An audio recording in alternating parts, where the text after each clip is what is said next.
Hey, it's True Crime Tuesday tonight.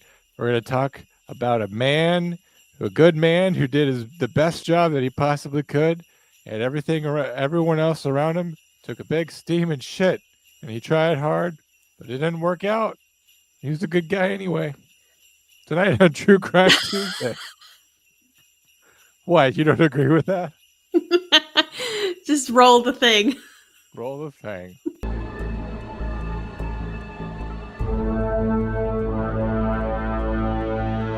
True Crime Tuesday is your favorite podcast. That's why we put it near the beginning of the week, because we know you just can't stand to wait. I'm John. I'm an active 911 dispatcher in the field. That's why I'm allowed to be on this podcast. Otherwise, I would just be some guy, you know? That wouldn't make any sense. Yeah. Joining me is my ex-wife, Kendra, a former sheriff's deputy somewhere down in America's Wang, also called Florida. Let's talk about the case that you're here to talk. It's the Covina murders, right? The Covina Massacre or the Ortega family massacre. Covina. Yeah. Now this started way Santa Slayer. The Santa Slayer. This started back when our bad guy, in your opinion anyway, I think he's misunderstood. I think anyone who shows up to kill people in a Santa costume is misunderstood. I think if you claim to get him, you don't. This guy's name, misunderstood hero, Marvin Haymeyer type of guy, Bruce Pardo, was born back in the 60s. I don't know if you want to start back that far. There's not a lot of information about his childhood, but then when I was hearing that on a rival podcast, I thought to myself, if something happens with me, like if I get slighted, even a little, and my rage becomes untethered, case in point, my Uncle Tony did some pretty unspeakable things in an Easter Bunny costume. So anything can happen. But like, will they be able to say that they knew a lot about my childhood, Kendra? Like, if you flip your lid, if the cheese slides off your cracker and you go nuts, is anyone gonna be able to like really talk about the young you? Probably not. I don't think that I really ever was a child, so probably not. You were a youngster. Yeah, no, it would be very boring if someone could find some. Do you not feel like you didn't have a sense of childhood because you couldn't delineate the two, because you grew up to be 5 feet tall and then you stopped growing, and then like nothing happened for a long time, and then all of a sudden you're like 18 and you're an adult, and you can't account for anything because you hadn't been accomplishing anything for a long, long time? I'm 5'1", thank you very much. And do you know that in my home state of Virginia that you could actually apply for disability with that? No, you have to be 4. I think you have to be 4'8" or lower in the state of Florida, but not in Virginia. You know what? Honestly, you were disabled. You are known by the Commonwealth of Virginia to be a disabled. The world, person. Okay, and I know you're afflicted similarly, just the opposite. The world is not made for short people, so it is a pain in the ass to be this short. Legitimately, a pain in the ass. So that's kind of cool, but also like that's not a disability. So when we were married, we never saw each other, even when we were both home. I saw you. You didn't see me. I'd have to tell her to go very far away for her to enter my sight.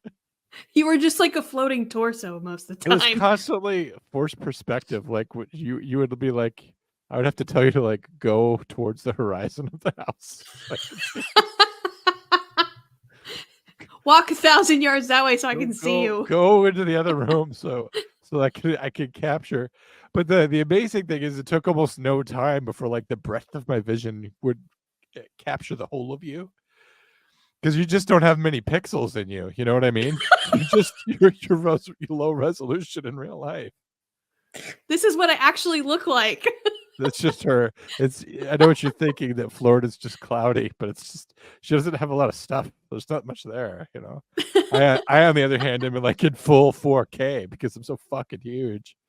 I'm like if the TV from Willy Wonka where the kid pixelates and floats through the air and then goes into the TV. I'm like, if that stopped midway, that's me. Is that like the remake with Johnny Depp? No, that's in the original. I don't remember a kid getting pixelated. Mike TV. He gets pixelated through the air and goes into the TV. All Sounds right, like a whatever. terrible fate. Bruce Pardo, though, the Yes. Covina killer. Yes. Bruce is a Your man of favorite case. many. Huh? Your favorite case. Yes. Bruce is a man.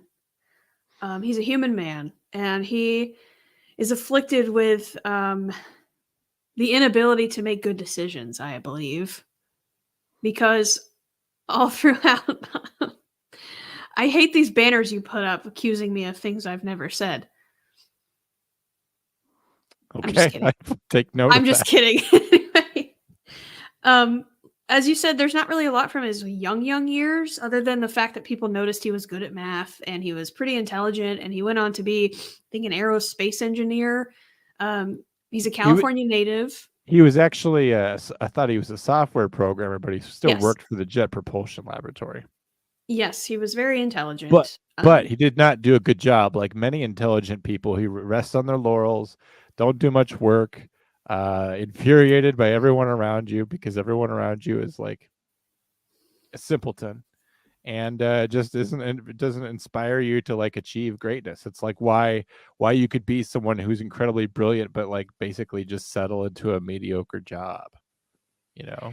Yeah, and his first like real job doing what he went to school to do and all that, he got, I believe he was fired from the job or he got in trouble because he was looking up his his coworkers like salaries and stuff.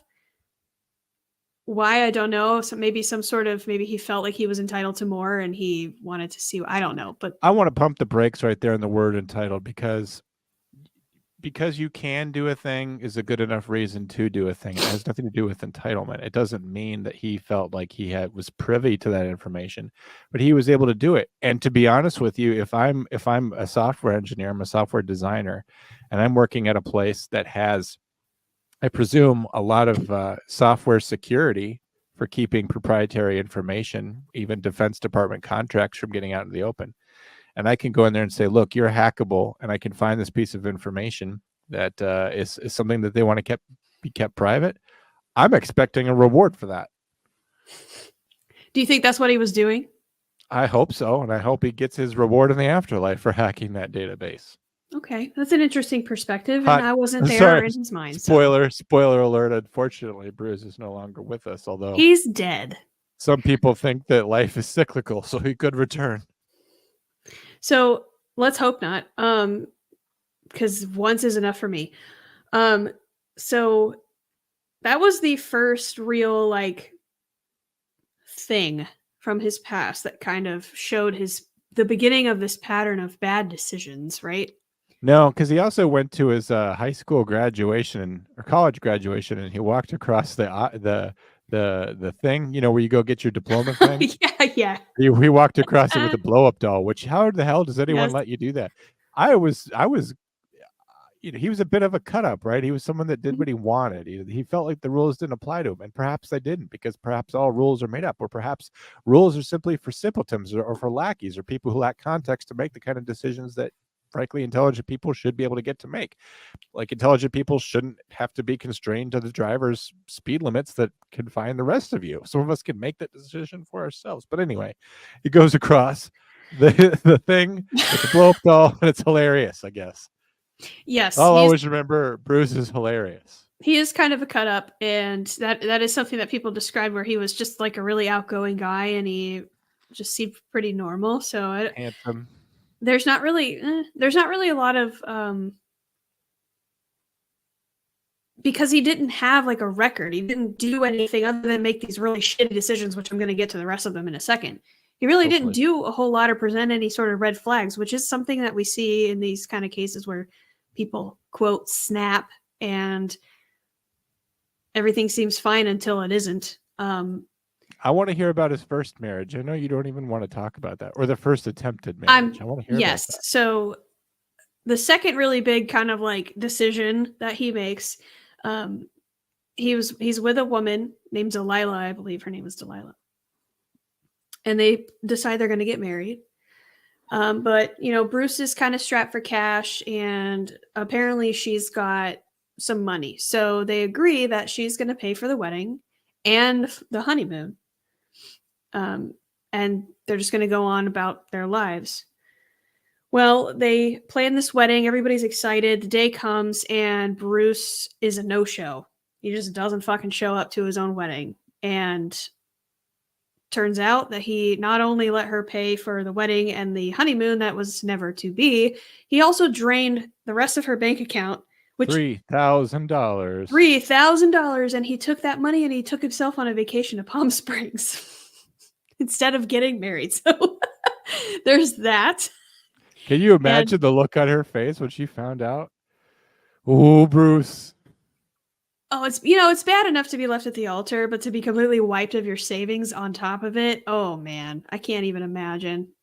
But there was like 250 people going to that wedding. The amazing thing is not just this, the fact that he like set this whole thing up, but that he maintained the preposterous lie that he was about to wed this woman any moment. Like, to get married, I remember this with you, Kendra, like, you have to ask the dad for permission. You got to buy the ring. You got to go down to Men's Warehouse. You have to argue with the manager named Manny to tell him about how you think that's weird. And how he says, we have your measurements and we know what style, so you can wait outside while we do the rest of your groomsmen. And anyway, it's a whole bunch of work, and you have to like get the what is it? What is it? The hors d'oeuvres. You got to sign those up. And yes, the hors d'oeuvres, John. Yes, the crudites. If you're gonna have vegetables, you have to call them crudites. They can't just be there. You can't just have a vegetable tray. The whole thing's very hoity-toity, and you have to give money to a venue and lock down your liquor people and come up with a plan and bartenders and colors and prints and flowers and the whole thing. And a woman will sense that you are not properly engaged in these things if you do not think that each and every one of these last inane details is the most important thing and deserves 100% of your attention, to the point where you're standing there at the florist with a fucking nosebleed trying to figure out which flowers smell better. Women can tell that you're not engaged, right? So like he kept all this up for how long? For however long they were engaged for, and the whole deal. And it was all just to get her to be at a specific place at a specific time so he could get the money out of the bank and go to Palm Springs. That guy's a grifter, world-class grifter. And if you don't appreciate him for what he did, you have to at least appreciate how he did it. The strategy. This guy's got strategy. He's a Tetris master. I love He really is. I'll give him that. He's got strategy and he's got really good execution. But I will say... Oh, I wouldn't use that word. I will say... Oh, poor taste. I will say that she... Delilah really dodged a bullet on that one. Spoiler alert. You get one of those. So after he does this, he moves on with his life. A couple of years go by, or some time goes by, and he meets another woman who he falls madly in love with. Her name is Eleanor. They move in together to an apartment. They have a child. They have a son.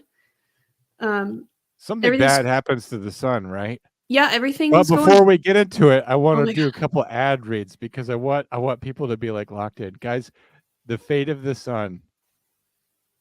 It rests in your hands. That's a whole deal. Well, I don't know. Well, it might. I don't know. Since it's a real person, I don't want to exploit them that completely. Folks, this show is brought to you by GhostBed. If you are a Failure Stop listener, you can use the offer code Wolfpack and you can save up to 40% off on whatever you find over on that website. They sell great things in terms of sheets, blankets, pillows, mattresses. Truly is a great place to go to spend money and to find things that will radically improve your life. You're a first responder. You're sleeping at night. Maybe you're sleeping during the day because you got one of those shifts. Maybe you're going to be sleeping into the day because the people that you work with keep you up unreasonably late at night doing work. There's no way to know, but you might be but you might be sleeping at an odd time. You need to take care of yourself, get the best sleep that you can. I promise if you go to ghostbed.com and use the offer code Wolfpack, you're going to save a ton of money and you're going to get something that's going to help you get sleep so good that it's scary. Go over there, help yourself out. Invest in that third of your life that's so precious. Who amongst us can wake up and say that we would rather face the day than go back to bed? Not I. No, I would rather stay in bed. And I don't even have any ghost bed stuff, but I hope to someday because I can save 40% off with the off code Wolfpack. Something else I'm doing is eating. Almost every day I'm eating. And almost every day I'm also at home. Why not combine those things? When you're at home, if you look around you, if you're at home right now and you do not have food, you are an idiot because Factor Meals could bring that to you. They would deliver it right to your house, right where you live, wherever that is. Even me out of the fucking moon. They have brought me food before. Use the offer code Wolfpack50. You can save 50% off to start. They have over 300 options on this website. All kinds of meals. Whatever it is that you like to eat, you can have that brought to your house. Megan doesn't watch the show, so she says she likes Morbid better than us because it's so well researched. Well, at least Megan's researched enough to know that like Factor Meals has delicious food. She was posting about it on her Instagram earlier this week. She got some fettuccine. She got some broccoli on the side. She said if it were not for Factor Meals, she would not be able to survive being a full-time college student because it really saved the day, saved her a lot of time. This is fresh food brought right to her house, and it can be brought right to yours. Throw it in the microwave a couple minutes. That fresh food is made hot and delicious. No, this is not a frozen meal. What is wrong with you? I've told you hundreds of times, this is not a frozen meal. This is fresh. Idiots. Idiots. Stop thinking that. This is fresh, delicious food. It's made by chefs. They bring it right to where you live. Okay. You don't have to go out to eat. Like the other day, like I didn't even like go to Cold Stone because I'm so peopled out. You know what I did? I went to Sonic because I don't have to get out of the car at Sonic. And they brought me my ice cream and I tasted it and it wasn't a tenth as good as Cold Stone. So I just threw it away and I cried in my pickup truck. Folks, that doesn't have to be you. You could be at home and you could have Factor Meals bring you delicious food. It's going to edify you. It's going to give you all the vitamins you need to be a great first responder, to invest in yourself, get everything you need out of life, and face the day with tons of calories that you need and all, like I said, all the vitamins. We appreciate Factor Meals for teaming up with us. Again, failure to stop listeners can use the offer code Wolfpack50. You can save 50% off to start. Go over there right now. The show is also brought to you by Zapp's Chips. Zapp's, again, this is the official chip of True Crime Tuesday at Failure to Stop. If they ever respond to my incessant messaging and calls, I really, really love them. They're my favorite chip. Everyone should be eating them. And all I can do is stare at the wall and think about them nonstop. And they won't return my calls. They're a New Orleans kettle style chip. They come in a bunch of different flavors, but my favorite one is Voodoo. It's kind of like a salt and vinegar chip and a barbecue chip rolled into one. It's great on sandwiches. It's good in soups. It's good by itself. You can even sprinkle it on top of a cheesecake if you really want to, if you want to go crazy. I can't say enough good things about them, and I really, really want them to call me back. Kiss the chip. Kiss the chip. No, I'm not doing that.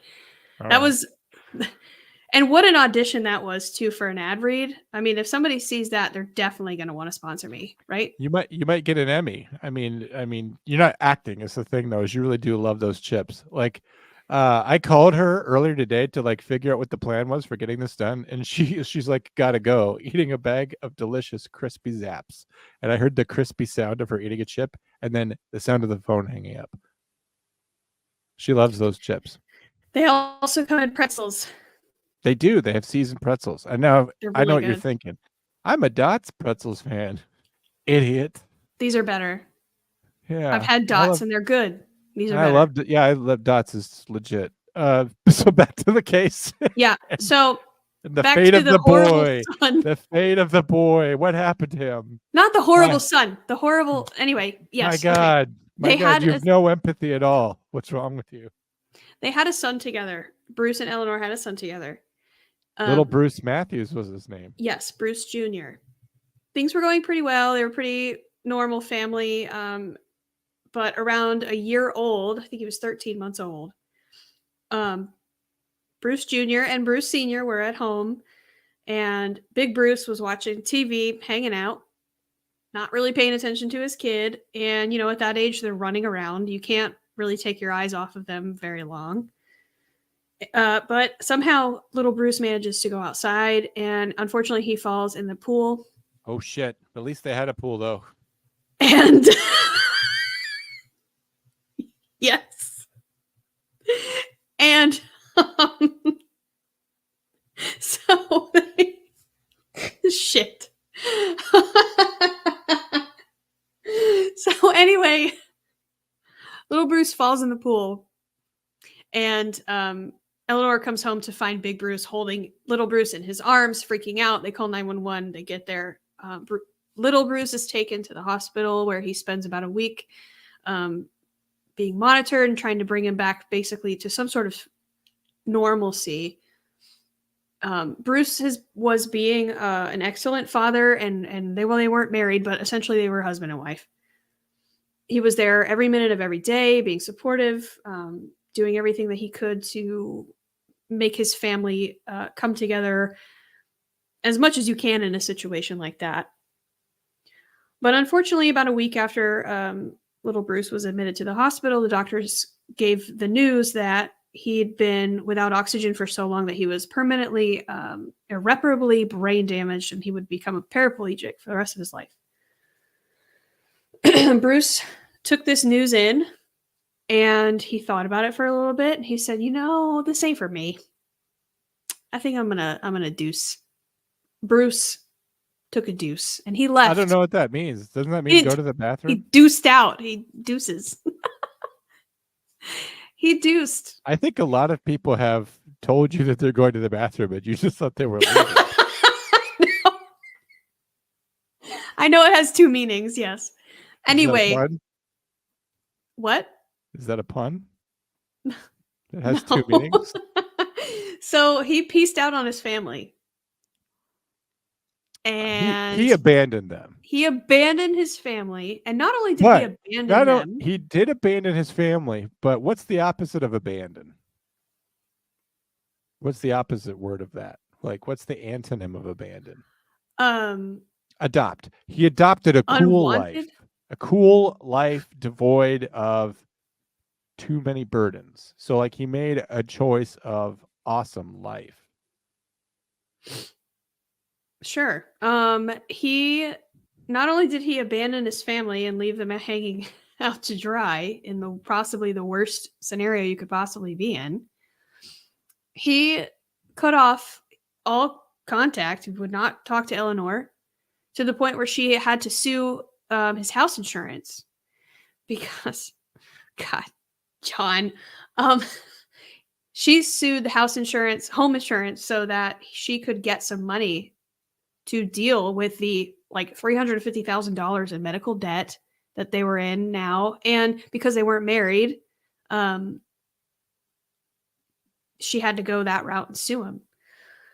So he basically somehow avoided all of that, and he profited off of it because he claimed his child on his taxes.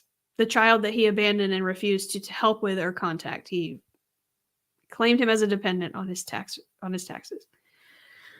So not only did he just run away, he profited off of his son's misfortune that was caused by his negligence, and then just pretended like it didn't exist. But the IRS is out there screwing over everybody all the time. Isn't it okay, Kendra, as a former law enforcement officer, to commit a small amount of fraud to get back at the IRS? Even if it's tasteless and you're exploiting a crippled child that you crippled and then left to face a horrible life of fatherlessness and crippledom, at least you can strike a blow for the common man against the IRS. The libertarian in me wants to be like, hell yeah, fuck the IRS. But in this scenario, you're an asshole. I guess so. So anyway, moving, stop with the banners. Ken just has some hot takes today. That's all. I'm so done with you. Oh my God. Anyway, so he moves on from this terrible decision, and he says, you know what? I'm going to turn over a new leaf. I'm going to start anew. I'm going to become a new Bruce. In fact, I'm just going to pretend like everything in my life up until this point didn't fucking happen. You got to have a do-over at some point, though. Can you carry that baggage with you forever and actually live a good life? You've got to at some point, you got to say, you know what? we're just doing it over. Yeah. So what if he has a jilted woman in the past who he robbed blind, and he's got a son that can't walk, and a woman that he left behind. He also left behind the pool, by the way. I just want that on the record. I don't know if there was a new pool in his new setup. Am I ruining this for you? You seem to be totally unable to enjoy doing a podcast. I know. I see what you're doing, and I appreciate it. And I'm letting you run with it because I like it. Okay. Just listening. Anyway, he meets a new love at some point. He does. But that child doesn't get crippled. I want to point that out, that it's a net improvement on the next terrible encounter with loved ones in his life. No one gets crippled in that one. I know that the final encounter is way worse than the second encounter. But I was going to say he's not done terrorizing children yet. All right. Yeah. So yes, he does meet what would end up being his, I guess, first wife, technically. Her name is Sylvia Ortega, and she's a single mother, and she comes from a pretty large family. She's got she's got 4 other siblings, so she's one of 5. And this family is described as like the most open, loving, caring, giving people, which is portrayed in Sylvia, and you can just tell that she comes from a background like this, and somehow she ends up with this guy Bruce. But they fall madly in love, and Bruce is pretty charismatic. He's got a lot going for him. Yeah, he is outgoing, and he's decent looking, and he makes a lot of money. He was working at a job that he was making 6 figures at the time. And they get married, and they do have a child in common. But pretty soon after they get married, things kind of get wonky. And like after like a year in, they're already like not talking to each other, sleeping in different rooms. And if you're not watching, you're missing out on all of these things that I'm apparently saying that John's quoting me on at the bottom of the people screen. Can hear you. People can hear you. They can hear my inner thoughts. Just keep going. So they're hitting a rocky patch really, really early in their marriage. And Sylvia and Bruce's mother become kind of close because Sylvia is an exemplary member of this family. What am I trying to say? Anyway, an exemplar role model. Yes. And basically Bruce's mom was like, she'd had enough of his bullshit.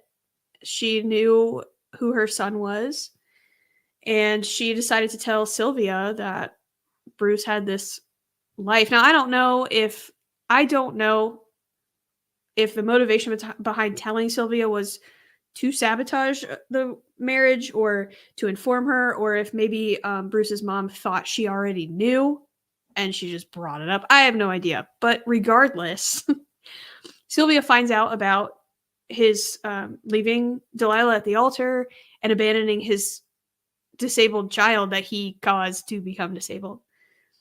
And then also the tax fraud, and the exploitation of his disabled child. Exploitation of a disabled child is rarely good.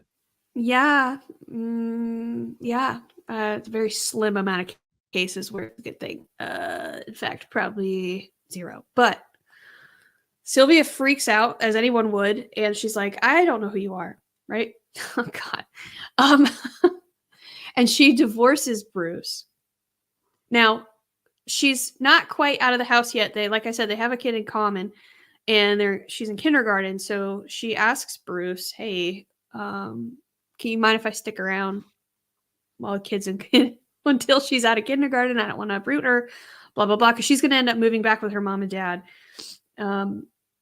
And Bruce is like, yeah, sure, babe, whatever. It's fine. Well, one day... Once again, he tricked her, this new woman, into being at a certain place at a certain time so that he could take his filthy revenge. So while she's out... They were literally at her birthday party, I think. Weren't they at her birthday party? I don't think so. Maybe. I don't remember. It might have been at a birthday party. I think it was a birthday party. And I'm just so used to him ruining special occasions. I know. whether it's a wedding, a Christmas, a birthday party, you know, or pool day. or yes, a day by the pool. Um, she leaves for the day, and it's funny, but it's not funny because it's like, what the fuck? But he takes all of her stuff and just kicks her out. Throws all the shit in the street. The mom stuff, the kid stuff, it all just gets dumped out on the street. So she's got to contact her family and, you know, find a new place to live while this is all going on. But get this. After that happened, it's very hard to walk back from this. It takes a real man.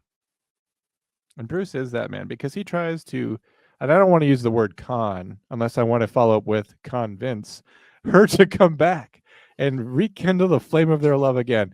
But unfortunately, this lady has just had it. You know, I guess just to throw all my stuff and my daughter's stuff into the street while we're at a birthday party is too far. Oh, and also you committed fraud against the IRS and exploited a disabled child and all this. It's too much for her. You know, she obviously has a lot going on, a lot of drama in her life if she has no room for Bruce's drama. And, you know, if you don't have room for a man's drama, if you can't take a man when he's at his like most cripplingly worst, then you can't have him when he's back at my please take me back baby best. Does that make sense to you, Kendra? Yes, and you know, it's funny because one of the podcasts that I listened to on this case, the host got to this point and she was talking about where he was throwing all the stuff out. She decided, like, you know, okay, that's the final straw, right? She said she just went through all of this stuff we're talking about, where he like is exploiting his disabled child. He left her at the altar, blah, blah, blah, blah, blah. And she goes, now, before you think that Sylvia is this horrible woman for divorcing Bruce, let me explain something. And that made me laugh because I was like, would anyone really think that she's a horrible person for divorcing a guy like that? It just made me chuckle. Know. Anymore, like people can get divorced for no reason without anyone thinking anything.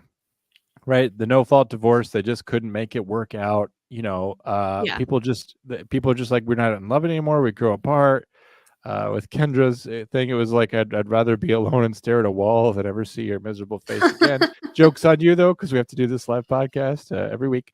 But you know, I do believe in that marriage is sacred and you should stand by your man and all this, but it's just like the man needs to behave in a loving way towards his wife. You can't expect or ask a woman to stand by a man who behaves so terribly. Now, you can't expect perfection from a man. Like, a man's going to make a mistake. A man might put his marriage in danger. Throwing shit out into the street, and also the boy crippling was pretty bad, you know? At some point, you have to just the say, boy crippling. There's a bridge that won't be crossed, and every woman draws that line for herself. In this podcast, you probably just drew a farther line than most modern, liberated women, such as yourself. That's okay. Yeah. So anyway, I guess I'm doing the podcast now. So anyway, no, so Bruce loses his job. Well, okay, then you do it. Well, do you know why he lost his job? Probably doing something awesome that they didn't appreciate. What was it? Time fraud. Oh, really? You know, it's not his fault that our culture has like this weird thing about immediacy and like, yeah, you know, it's the culture that's dishonest. He's trying to live a more natural way. Like, yeah, have you ever worn a wristwatch and never looked at it and you're like, this is a shackle? Bruce is just trying to break free of that. And he's trying to get paid. Well, he does it because if you did it for free, you'd be a chump. So good job to Bruce on that one. Well, you know, this might be the only thing that we will agree on in this case. Is that in the divorce, Sylvia asked for like a ridiculous amount in alimony. She didn't get it, but he still had to pay her $1,700 a month in alimony. But he was making six figures and she was making $30,000 and she had at least one child to raise. And when you get married, you make certain financial decisions and commitments together that you have a certain expectation. And it's not right that your whole life gets destroyed because your husband is a boy crippling asshole. I think that it's perfectly okay for the balance on the checkbook to be leveled out there a little bit. I think that's I hear okay. you. I hear you. You hear me. I want my alimony. I feel like you just signed that disagreed. check. I was used to a standard. I feel like you're disagreeing with me simply because I said this is the only thing we're going to agree on. But what is this, counseling? Were we back? I personally, John. Where's Dr. Lehman? Is she about to jump up from behind the couch again? I told you I hate surprises. I personally, and this is going to probably get me a lot of hate, and not hate, but I know a lot of people are going to disagree with me, including you, apparently. But when children are involved, very different, okay? But that's, to me, it's like, okay, that's child support. Pay child support. I personally don't believe in alimony unless it's some sort of severe case where, like, you can't provide for yourself and you had an expectation because you got married, fine. But if you can provide for yourself, I don't believe in alimony. So I thought that was a little crazy I thought this would be a good topic for us to discuss because I thought we would agree on it, but I guess we're not going to agree on it. But I still think in proportion to his income, yeah, $1,700 a month, considering that she's got children and a shared child. I'm laughing at a banner that John has posted. If you're listening, I think we agree. In all truthfulness, I think when you have special circumstances like Bruce, like where you are literally making 6 figures, he's making about 122,000, and you're getting along just fine. You're like buying boats and like going on ski trips constantly, and you ruin your marriage through your own terrible conduct.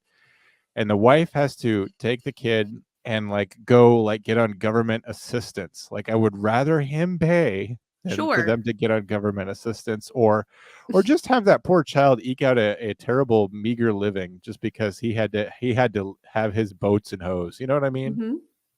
See, that's what I mean. When there's children involved, it's very different, but it should be child support at that point.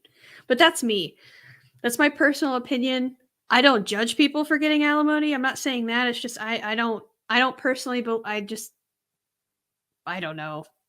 That's just me. So anyway, let's move on. The funny thing about the alimony thing, though, is that because he lost, he also was ordered to pay her $10,000, which I don't think she saw any of that. And the first alimony check that he wrote her bounced because he was making no money. And then the second one he put a stop payment on because he couldn't fucking pay her. So she didn't see any money anyway, even though she asked for alimony. And that, honestly, that probably happens more often than not. Probably all the time, yeah. Yeah. But anyway, so now Bruce is in kind of a dire straits situation, right? Especially for someone like him, where he's used to running away and starting over and being fine and skating by and just lying and fraudulently obtaining whatever he's getting in his life. And he's at a point now where he can't do that. He's backed into a corner. He's got everyone knows his secret about the tax fraud. He owes all this money to this woman that he cannot pay. He's got the responsibility of a child. Well, really, he's got the responsibility of multiple children, but he's only being held responsible for one. And up until this point, he's done a pretty good job of keeping shit together, and now it's all falling apart in one fell swoop because all of his bad decisions have now compounded, right? Mm-hmm. And he's heading towards a moment of peak critical tension. He's lost his job. He's lost his job for something really stupid, something that's going to be hard for you to like get a job anywhere else. Time fraud. People are going to find out. He lost his wife, the kiddos. Goodbye. The judge says, look, it takes a real man to come in here and say that you've done wrong by this woman, but it also means you're a piece of shit that I now pronounce your divorce to get out of this courtroom. So it's like he's battling a lot of shame, right? Like he's going through a lot. A lot's going wrong, and sometimes when you're going through that, you get blinded to the idea that you can never recover. Even a guy like Bruce, who seems to have dodged an adult life and responsibility at every turn, seems like things might finally be catching up with him. And so This brings us to my favorite part of the podcast, the plan. Because it was a complex plan. Go ahead and say your thing, and then talk about what the plan was. So all of this divorce stuff and everything happened. They were declared divorced a week before Christmas.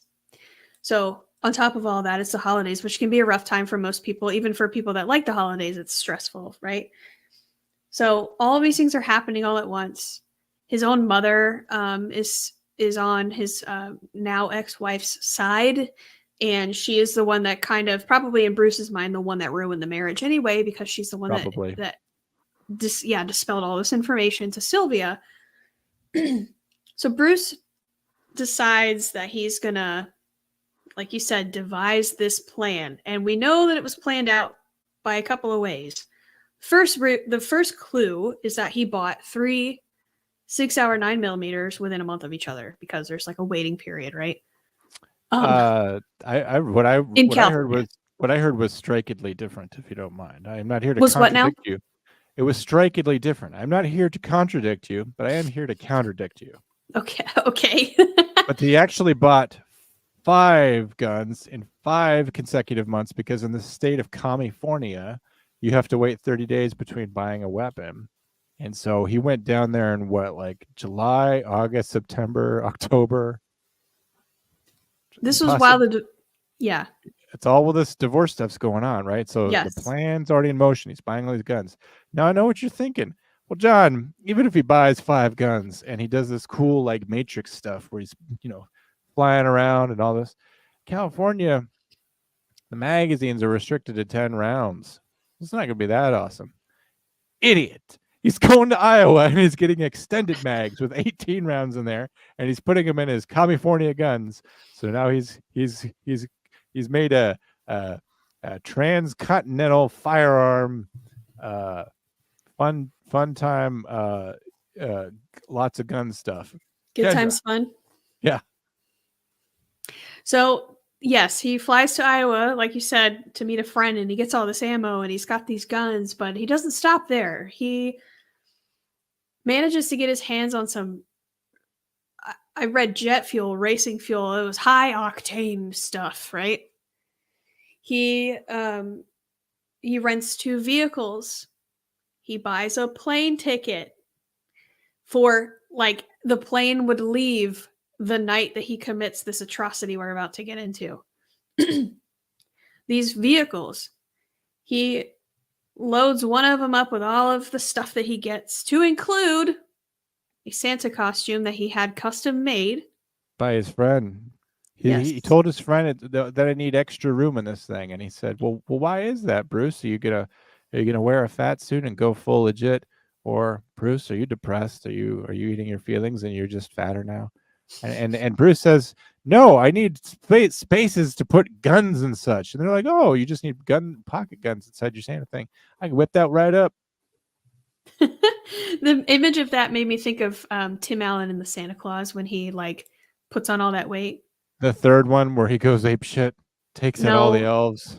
I don't like those. They should have just stuck to the one. That I'm good on that. It's a full series now on Amazon Prime. It's horrible. But he says, "I was stung by a bee," and then he orders all of these like like cookies and sundaes and all that. And then his coworkers are like, "Stung by a bee, Scott?" And he just grows bigger. I don't know. Anyway, that's one of my favorite Christmas Great movies. scene. Classic comedy. Yes. Santa's rolling down the block in a Panzer. There's a part of that movie where it was so inappropriate that by the time it got released on VHS, that there was a part that actually got erased from the original version of that movie. Did you know that? I know, but I'm not surprised, because Tim Allen's kind of dirty. He's kind of bawdy. He and in that movie he was being a little pervish, and that was kind of right when he was capitalizing on his home improvement kind of wholesome image that he had at the time. But you got to remember, I'm pretty sure that Tim Allen at one point has been arrested for coke and hookers, Yeah, Tim Allen is I love Tim Allen, but he definitely has a side to him. Great guy. Yeah. So anyway, Santa kind of did come rolling down the block in a Panzer, with this scenario too, because he gathered all these tools. He has all this plan. He has this plan going on. The plane ticket that he got was to leave. Oh, I already said that. Anyway, I kind of got distracted by Tim Allen and Santa Claus for a second. So a week after the divorce is final, it's Christmas Eve. Sylvia's with all of her family, her two parents, her 4 other siblings, her nieces, her nephews, her kids. There's a lot of people in this house. They're all together, gathered under one roof to share their holiday spirit and their love, and you forgot to mention what a good family they were. You forgot to mention that, like, the patriarch, the grandma and grandma, they'd been married for 55 years. 55 years that they met in a Mexican soybean field. That the grandpa saw the girl when she was 17, and he said it in Espanol, like, I'm going to marry that girl one day. And like they moved to America, and they were dirt farmers, and they went through the Great Depression, and they helped win World War II, and the whole thing. These are the best family. Truly American dream. Documented, we do not know, but great people. Yeah, everyone had great things to say about them. I mean, they just, like you said, they definitely embodied the American dream. So this is like the worst possible thing that could happen to the best possible people. And this is Bruce on the right. He's kind of an asshole. He's creepy looking. Yeah, I don't like that shirt. Who gets trim on a polo? Is that a zipped polo? My God. Yep. Jeez. It sure is. I hope they're at a country club or something. So Christmas Eve rolls around. The Ortega family's together all in one space, and there's a knock at the door. And 8-year-old Christina, who is Sylvia's niece, she looks out the window and she sees none other than Santa Claus with a big old wrap present waiting for her. And other podcasts have sound effects. I'm just trying it out. I know. She runs to the door. She flings the door open. She says, Santa. And Santa basically says, picks her up. He picked her up. Picks her up. He picks her up. I'm just thinking it's especially cold, though, to pick her up. Yeah, because she's excited, and he's picking her up like, oh my gosh, hello, I'm Santa, and puts her back down, and then immediately shoots her in the face with one of the 9mm that he bought previously. She survived, though. She turned away at the last second. Yes. We're not going to wait till the end to tell you that. She did survive. She was shot through the jaw. But you know she's horribly disfigured and terribly fucked up about Christmas forever. Of course. So once this first shot goes off, the family's kind of like, what was that? And Bruce... Family's out there playing Texas Hold'em. You got kids playing video games. Somebody's upstairs using the computer. This is Christmas Day. Mm-hmm. This is like they're having their traditions. They're having family together time. Once again, he knows exactly where everyone's going to be. He's put everything all together in the plan. And his ego and his life can't suffer his ignominy and failures. So he's going to take it out on the child and others.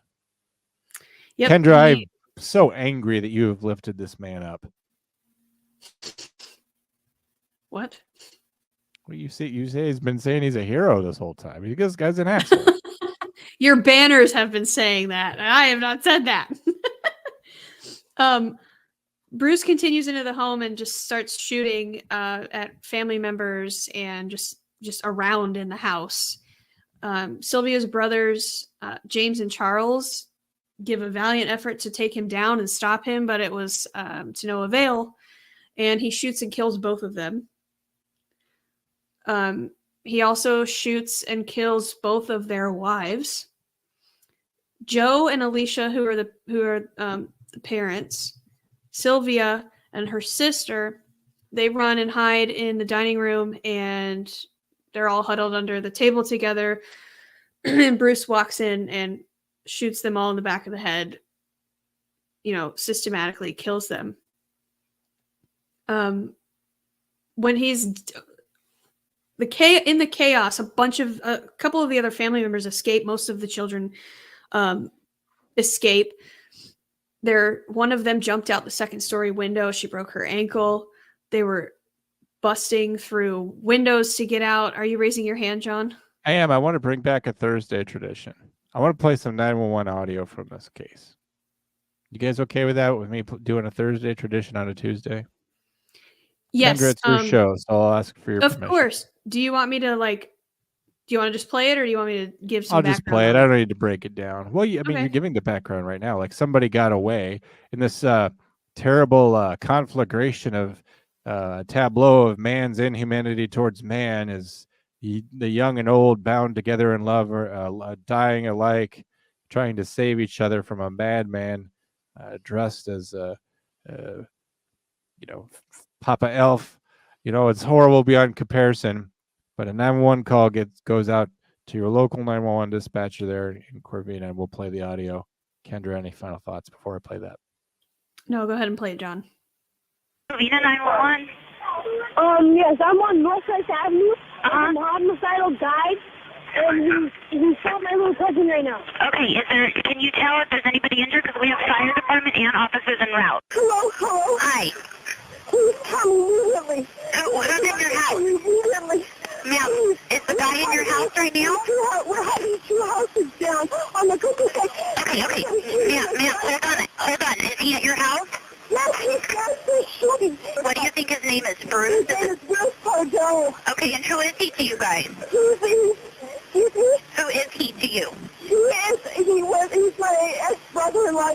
They're going through this right now. Okay. With my sister. Hold on 1 second, okay? I don't know who else is alive. I know, ma'am. Just stay on the phone with me, okay? My whole family, there's 30 people, 25 people. I know. It's okay. The officers are there. They're trying to get to you guys, okay? He came in through the entrance of the door, and there's a Santa Claus suit, and I didn't see them when he shot. I heard the shots, and they were like poppers, and I wasn't sure what it was, so everyone started panicking and running, so we all dove under the dining room. Some of us dove, some of us left. I don't know. My mom's house is on the... Ma'am, the fire department's there, okay? What's he wearing? What is he wearing? Please. What is he wearing? Please tell me. My nephew... What is he wearing now? He changed his clothes from Santa Claus clothes. Okay, let me know what he's wearing. Black clothes. All He's black? acting on neighbor's doors. 911 dispatchers doing the best they can to offer comfort and provide information to someone who says about their entire family, I don't know who's left alive on Christmas Day. Heartbreaking, terrible, something that I could hardly imagine. You would never want that to occur. But that's what they were left with. Kendra. Yeah, and if you're watching, you can see in the video that there's a bunch of firefighters there fighting a fire. Once Bruce felt satisfied enough with shooting the entire family, he unwrapped that present that he brought, which was a homemade flamethrower. This is where the racing fuel comes in. And what he did was he was emitting these particles into the air so that it would ignite and basically blow up the house from the inside out. I guess the fireplace that was going ignited these particles that he was emitting into the air while he was shooting everybody. And it caught the house on fire and it went up in flames. The last individual who died in this massacre was Michael, who was a grandson. He was upstairs playing video games. He died in the fire. He was not shot.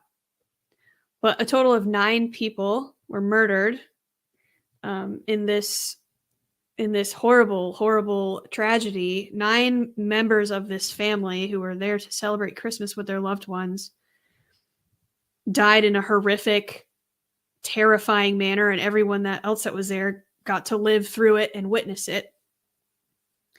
There were 13 children involved in this. Obviously, one of them, Christina, like we said earlier, she was shot in the face. She did survive, but yes, she's horribly disfigured and traumatized beyond belief, I'm sure. So, and that 911 call was made by Christina's mother. So you can imagine the panic that just imagining the scene in my head and being there thinking about being there is just, it's horrifying, because I think about, you know, my family always had pretty big gatherings for Christmas. I've got a big Irish Catholic family, lots of cousins, you know, the patriarch and the matriarch, you know, my grandparents were always a big part of that. And it just, I relate to this family a lot, and I can't imagine that being what I associate with Christmas now. It's terrible. Just going through it alone, losing your parents as a child in and of itself is horrible, but to be there and basically witness their murder and have it attached to Christmas, it's just horrible. The whole thing is absolutely atrocious, and it's because a guy couldn't deal with the consequences of his own terrible, terrible life choices because he's a piece of shit. So, like he the flees call, the scene. He flees the Yes. scene. He's got third-degree burns on him because wouldn't you know it, like you know, shooting flames around. You know, you're burning down a house and enough to kill people that you haven't even shot. You're likely to get burned yourself. I mean, this thing wasn't exactly OSHA tested. Who knows exactly how it was constructed? But I know what you're thinking. This guy meant to go down in the flames and the hail of gunfire from the police or whatever. Wrong. He had $17,000 in cash strapped to his leg. He had every intention of killing all those people and getting out of there and getting away from his consequences yet again and going and starting over a brand new life. And fuck that entire family. I'm Bruce Pardo, and this is how I feel like it's okay to live my life. Fucking psychopath. he also was trying to take out, it's believed that he was trying to also murder his own mother because she was supposed to be at that Christmas party. Yeah, she was invited. They loved her. Yes, She didn't they go did. though. She wasn't feeling well. Yes, and he also, one of the vehicles that he rented, he put all of, I believe it was there's a Rav and a Caliber. One of them, he puts like all these boxes of ammunition, and Oh yeah. he rigs it essentially with the Santa suit. So when he leaves the house, he goes to this vehicle that he has strategically parked very close by to his wife's divorce attorney's house. And he had it rigged to where if you moved the Santa suit from the back, it would have a tripwire to detonate the rest of that fuel and set fire to all of the ammunition and hopefully basically act like a bomb. It's going to cook off and yeah, it's going to go off like a bomb. You're going to have rounds firing all over the place. Not only killing a lawyer, lady walking her dog, firefighters responding to the scene, all in danger because of this guy. So Bruce had this wonderful strategic getaway plan all laid out, ready to go. He was very strategic. He had all of his ducks in a row, right? But like you said, he got third-degree burns on a lot of his body to the point where the Santa suit was melted into his skin. And it's believed, and I agree, that this is why he did what he did. He never made his great escape. I think he realized, I'm not going to get away with this because I now need to go to the hospital. And they're going to fucking figure it out. So instead of going through with his elaborate plan to escape and avoid accountability yet again in his life, he goes to his brother's house. He walks in, he sits on the couch. He puts one of the guns in his mouth and he ends his own life. Again, just fucking over one more person on his way out. His brother had to come home at 3:00 in the morning and find him on his couch. That way. Would have been a lot nicer if he had decided to do that, a couple days before that or several years before that. Would have been real nice. Yep, and we could have avoided all of this tragedy and just fucked upness that he did. The investigation, because he killed himself, is pretty cut and dry. There's not a lot to it. They identified who he was. They had the evidence. They had a whole car that was rented in his name full of literally all of the evidence that he had. The 911 caller said it was our ex-brother-in-law, Bruce. I mean. Yep. And they find him dead on his brother's couch with third-degree burns with part of the fantasy welded into his flesh, like obviously that he did this, right? There's motive, there's evidence, there's identification. All that's very cut and dry. And so the family never gets their justice. And honestly, in a situation like this, I feel like having somebody brought to justice is just like such a small drop in the bucket of shit that they have to deal with, that even it doesn't solve any of the grief and the trauma. It's a little bit of closure, I'm sure, but at the end of the day, 9 of your family members are dead and you got to witness it. And So at the beginning of him the going night, they're still gone as well. Yeah. So, But I will say that, you know, the family, the survivors, still bonded together. They could easily resent Bruce's mom for not swallowing that tragedy, you know, but they love her and they don't resent her or anything. And I think that just kind of also speaks to what a great family that was. And I think we should all be so lucky to have a family like that. yeah. So we appreciate agree. them. Kendra's favorite case. If you thought that like this was tastelessly done and we need to enter a period of self-examination about how we do things and maybe stop rolling our eyes. If you think Kendra puts up with too much, put a 1. And if you think that I put up with too much, also put a 1. We appreciate 1. you. Oh, jeez. Oh my gosh. Folks, you bore witness to that. That was awful. I'm sorry. I don't believe you. I think you meant it. And you're just taking it back because there's an audience here. Folks, we appreciate you. Stop it. We appreciate you watching True Crime. This best show of the week. My thanks to Kendra for all of her hard work that she puts on this show, programming things. We encourage you, if you have a case that you want to hear on True Crime, instead of just leaving that in a comment section or like randomly texting me,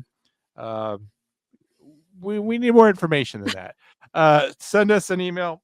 Send it to Kendra at True Crime Drama. That's True Crime with no underscore. And then it's not the word drama. It's actually drama with a J. Like Eric Tansey like my doesn't name. get it. And he always calls you True Crime Drama. J-Rama. Because he just doesn't get it at all. But it's John, Robert, Adam, Mary, Adam is how it's spelled. So True Crime Drama. It's a whole thing. Anyway, email her, send a case, send a source. So it's like if you want to send a Wikipedia page or like a YouTube, like send some sort of link so we have something to go with. Don't make her do like figure out what the hell you're talking about, right? If she already has to do research on a case, it shouldn't be like decoding your like your Dan Brown email, you know, with your trying to figure out what the fuck you're talking about. So send her something. We'd appreciate it. Also, in the next episode, I'm pleased to announce that we will be doing a counting contest. Whoever can count higher will win. Guys, take care of each other. Merry Christmas. We appreciate you guys. Kendra, did you want to say your sign off? Yeah, thanks for listening and watching, and stay safe, and please just make better decisions than Bruce Pardo. God and damn it, make better decisions. if you're gonna Right now, rock around someone the out there is Christmas tree, going to kill their whole family. For fuck's sakes, we keep doing these shows, the Tote family murders. People keep killing their know. families. I'm sick of it. They're planning on it's doing it fucking right terrible. now. Turn on this show and think about like maybe I shouldn't kill people.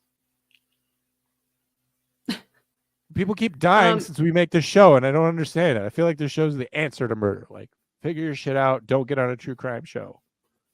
Yeah, don't get on a true crime show unless you're hosting it or you're guesting on it. And if you're gonna rock around the Christmas tree, make sure it's in the old-fashioned way.